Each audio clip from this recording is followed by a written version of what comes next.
Punjab Kings பார்த்தீங்கன்னா வந்து இந்த வருஷம் வந்து பார்த்தீங்கன்னா வந்து பவுலிங் சூப்பராகவே இருந்தாலும் வந்து பார்த்தீங்கன்னா வந்து பேட்டிங் வந்து அந்தளவுக்கு சிறப்பாக இல்லை. குறிப்பாக சொல்லப்போனால் வந்து சிக்கர் தவானுக்கு வந்து இன்ஜுரி ஆனதுக்கப்புறம் வந்து பார்த்தீங்கன்னா வந்து அவருக்கு ரெண்டு மூணு மேட்ச்சில் ரிட்டர்ன் ஆயிடுவான்னு சொன்னாங்க. ஆனால் அதுக்கு பதிலாக வந்து அவருக்கு ஒரு ரீப்ளேஸ்மெண்ட் வந்து பார்த்தீங்கன்னா வந்து எடுக்காத காரணத்தினால, அது மட்டும் இல்லாமல் ஜானி பிரிஸ்டோ வந்து பார்த்தீங்கன்னா வந்து ஃபஸ்ட்டு சில போட்டிகளில் வந்து பார்த்தீங்கன்னா ஃபார்மு சரியில்லாத காரணத்தினால வந்து பார்த்தீங்கன்னா வந்து டீம் வந்து பார்த்திங்கன்னா வந்து பேட்டிங்கை பொறுத்த வரைக்கும் வந்து பார்த்திங்கன்னா வந்து ரொம்பவே மோசமாக இருந்துச்சு. குறிப்பாக சொல்லப்போனால் வந்து சசாந்த் சிங் தான் வந்து பார்த்திங்கன்னா வந்து பஞ்சாப் கிங்ஸ்க்கு அணிக்கே வந்து பார்த்திங்கன்னா வந்து இந்த வருஷம் வந்து பார்த்திங்கன்னா வந்து ஒரு ஐபிஎல்லில் அதிக ரன் அடித்த பிளேயராக வந்து இருந்தார்.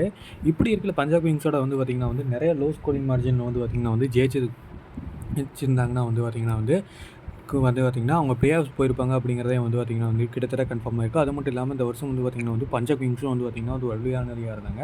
பஞ்சாப் கிங்ஸ் இந்த வருஷம் வந்து சரியாக பண்ணாததுக்கான அந்த காரணம் வந்து பார்த்திங்கன்னா வந்து நிறையவே காரணம் இருக்குது. அதில் சில காரணம் என்னென்னு பார்த்திங்கன்னா வந்து முன்னாடியே சொன்ன மாதிரி பேட்டிங் ஒரு காரணமாக இருந்தாலும் இன்னொரு காரணம் வந்து பார்த்திங்கன்னா வந்து பஞ்சாப் கிங்ஸோட நம்ம ஒரு மிகப்பெரிய லாஸே வந்து பார்த்திங்கன்னா வந்து கேப்டன்சி. என்னதான் சிக்கர் தவான் வந்து பார்த்திங்கன்னா வந்து ஃபிட்டாக இருந்து ஆடி இருந்தாலும் வந்து பார்த்திங்கன்னா வந்து அவர் கேப்டன்சி மெட்டீரியலாக அப்படின்னு கேட்டிங்கன்னா அவர் கேப்டன்சி மெட்டீரியலே கிடையாது.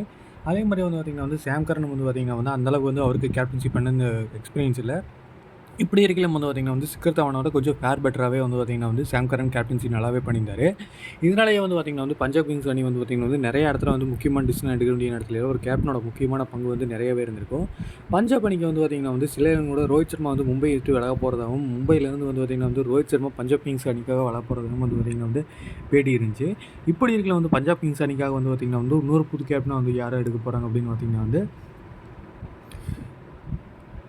குஜராத் அணிக்காக ஃபஸ்ட்டு 2 வைஸ் கேப்டனாக இருந்த ரசிக் கான் வந்து பார்த்திங்கன்னா வந்து குஜராத் அணிக்கு வந்து ஹர்திக் எக்ஸைட்க்கு அப்புறம் வந்து பார்த்திங்கன்னா வந்து குஜராத் அணியில் வந்து பார்த்திங்கன்னா வந்து அவர் கேப்டன்சி கொடுக்காம யங் வீரரான சுப்மன் கில் கூட்டாங்க. இதனாலேயே அவர் வருத்தத்தில் இருக்கிறாரு. அடுத்த வருஷம் ரிட்டர்ன்ஸ் வந்து அவர் ஃபஸ்ட் ரிட்டர்ன்ஸ் நான் வந்து அவர் பஞ்சாப் கிங்ஸுக்கு வந்து கேப்டன் ஆவார் அப்படிங்கிற மாதிரி நிறைய தகவல் வெளியிட்டு